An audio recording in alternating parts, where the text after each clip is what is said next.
को शिक्षा दिया गया श्रावस्ती, उंगली माल डाकू को शिक्षा श्रावस्ती। वो तो और खचरा डाकू था, मार के उंगलियां काट के पहन लेता था, माला पहन लेता था।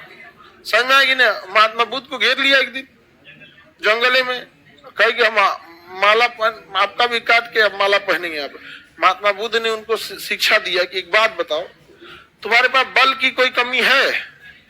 तो उंगली माल डाकू का पूरा शहर हमसे डरता है, पूरे गांव के लोग देख रहे हैं कितने लोगों की हत्या करके हम उंगली पहनने हैं। तो महात्मा बुद्ध ने कहा कि मेरी बात तुम्हें बुरी लगेगी, लेकिन वास्तविकता है पूरे शहर से तुम्हें डर लगता है। एक भिखारी भी शहर में भिक्षा मांगने के लिए भी खुलेआम घूम सकता है। एक छोटा बालक जो भी ठीक से चलना बोलना नहीं जानता है, वो भी निर्भीक होकर शहर में घूम सकता है। लेकिन तुम निर्भीक होकर शहर में नहीं घूम सकते। लेकिन अपने मन की इस जाल से बाहर निकलो कि लोग तुमसे डरते हैं, तुम सबसे ज्यादा लोगों से डरते हो। कहा कि बाप रे बाप, ये आदमी तो बहुत सॉलिड बात बोले हैं यहाँ पे। एकदम बेचारा को दिल पे लग गया और सोचा कि सही बात है, यहाँ पे हमसे ज्यादा अनसिक्योर कौन है। और सही बात, ये सब तो छुप छुप के रहता है सब यहाँ पे। जीवन का उद्देश्य यदि तुम्हें पुरुष बने हो, मानव बने हो, तो तुम तो जंगलों में भटकते फिर रहे हो। तुम्हारे मन में शांति नहीं है, अशांति है। और जब जब तुम हत्या करोगे तुम्हारे लिए यह अशांति बढ़ती जाएगी। यहाँ पर तुम्हें मुझे मारना है, बेशक मारो, मुझे मेरा भी जीवन फिक्स है, मुझे आज नहीं तो कल जाना होगा। शायद तुम्हारे ही हाथों से हो जाए, छुटकारा मिल जाए। लेकिन क्या तुम्हें छुटकारा मिल पाएगा? तो बेचारा पूरा इमोशनल हो गया यहाँ। कहा कि यार ये आदमी डरा ही नहीं हमसे।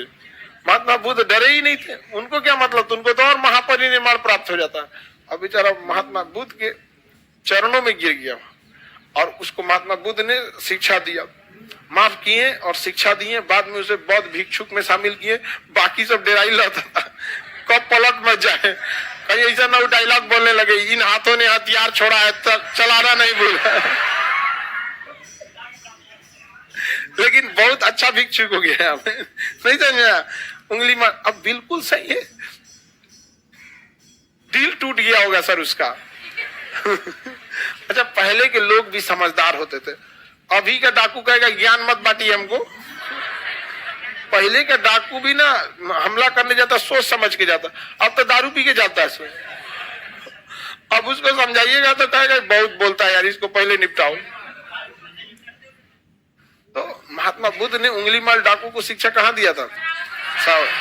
लेकिन हकीकत बात उसे महात्मा बुद्ध ने समझाया था कि बाबू तुम अशांत हो जाओगे, जितनी हत्याएं करोगे उतने अशांत होगा। वास्तविकता है क्रिमिनल लोग खुलेआम घूम पाएंगे।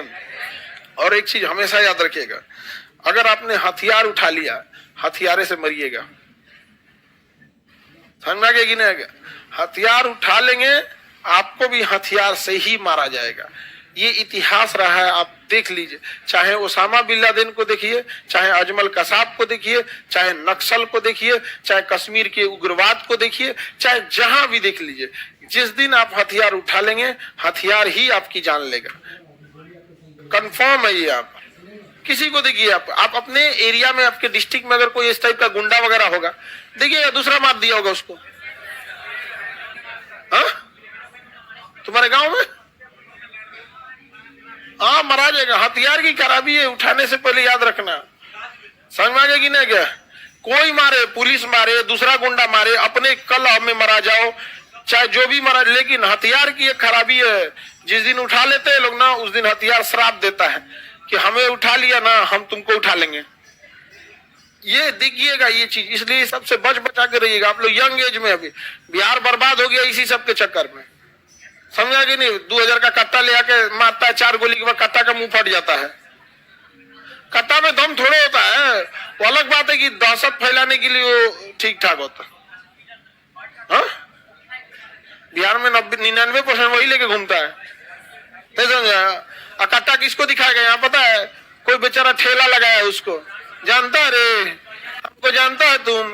अरे तुम अच्छे आदमी नहीं हो, नहीं तो करंट अफेयर में तुम्हारी चर्चा होती। अगर तुम बड़े आदमी रहते तो तुम्हारी चर्चा हो ही रहती। टाइम्स मैगजीन के फर्स्ट पेज पे निकले रहते, फोर्ब्स में तुम्हारा नाम आया रहता है यहाँ पर।